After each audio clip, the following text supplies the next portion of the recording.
বন্ধুরা নমস্কার, বড়দের প্রণাম, ছোটদের ভালোবাসা জানিয়ে শুরু করছি আজকের রেসিপি। আজকে আমি নিয়ে আসলাম চাল কুমড়োর ডাঁটা চচ্চড়ি। আমি তিল দিয়ে চাল কুমড়োর ডাঁটা চচ্চড়ি করলাম, সেইটাই শেয়ার করছি। চলুন তবে দেখে আসি আমি কিভাবে রান্না করি, সেইটাই শেয়ার করছি। চলুন। ডাঁটাগুলো ভালো করে কেটে ধুয়ে নিয়েছি, আর বাড়ির টাটকা ডাঁটা কেটে নিয়েছি আমি এরকম করে। আর একটা আলু নিয়েছি, লম্বা লম্বা করে কেটে নিয়েছি। এবার জল দিয়ে ভালো করে ধুয়ে নেব।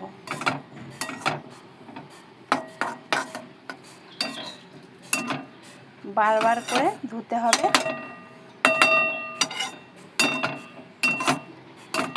বর্ষাকালে একটু ভালো করে ধুতে হবে। দেখুন বন্ধুরা, এবার আমি অনেকবার অফ ক্যামেরায় ধুয়ে নিয়েছি। আর নিয়েছি পেঁয়াজটা একটা পেঁয়াজ নিয়েছি, কেটে নিয়েছি এরকম করে। আর লাগছে আমার তিল।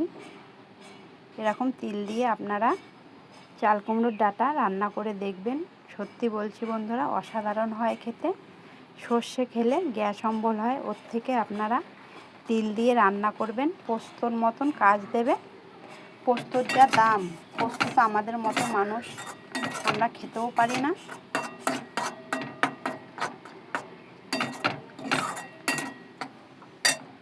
এবার আমি বাটনাটা করে নিলাম।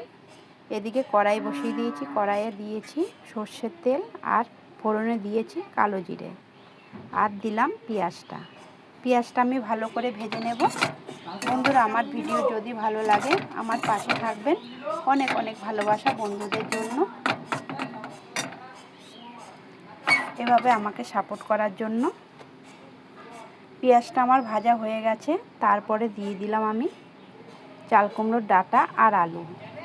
আমি শাকগুলো বড় বড় করে কেটে নিয়েছি, ছোট ছোট কাটার কোনো দরকার নেই। দিয়ে দিলাম নুন, দিয়ে দিলাম সামান্য স্বাদ মতো হলুদ। সরি, ভুলে যাচ্ছি সব,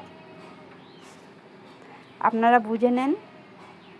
হলুদ দিয়ে দিয়েছি প্রথমে, তারপর দিলাম নুন। এবার আমি ভাজা করে নেব। নুনটা দেওয়ার পরে একটুখানি জল ছেড়ে যাবে, জলটা আমি শুকিয়ে নেব। অল্প আছে আমি রান্নাটা করে নেব। ভাজতে ভাজতে আমার কষাতে কষাতে আলুগুলো সেদ্ধ হয়ে যাবে, ডাঁটাগুলোও সেদ্ধ হয়ে যাবে।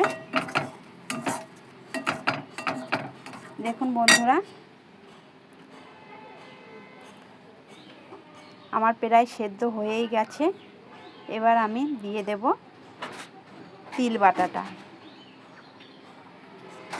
তিল বাটা দিয়ে কষানোর কোনো দরকার নেই, যেমন সর্ষে দিয়ে কষায় না, তিল বাটা দিয়েও কষানোর কোনো দরকার নেই। তারপর অল্প একটুখানি জল দেব, বাটনা ধোয়ার জলটাই দিয়ে দেব। অফ ক্যামেরায় আমি চিনি দিয়েছিলাম। একটুখানি চচ্চড়িতে চিনি না দিলে ভালো লাগে না, অবশ্যই একটুখানি মিষ্টি দেবেন, তাহলে অনেক ভালো লাগে। এবার আমি ঢাকা চাপা দিয়ে রান্না করে নেব। একদম পোস্তর মতো খেতে লাগছিল। আপনারা বাড়িতে অবশ্যই রান্না করবেন এভাবে করে, অনেক ভালো লাগে খেতে। দেখুন, অনেকক্ষণ পর চলে আসলাম, আমার রান্না প্রায় হয়ে গেছে। এবার আমি নামিয়ে নেব। কতটা ভালো হয়েছে কমেন্ট করে জানাবেন। আর অনেক অনেক ভালোবাসা বন্ধুদের জন্য।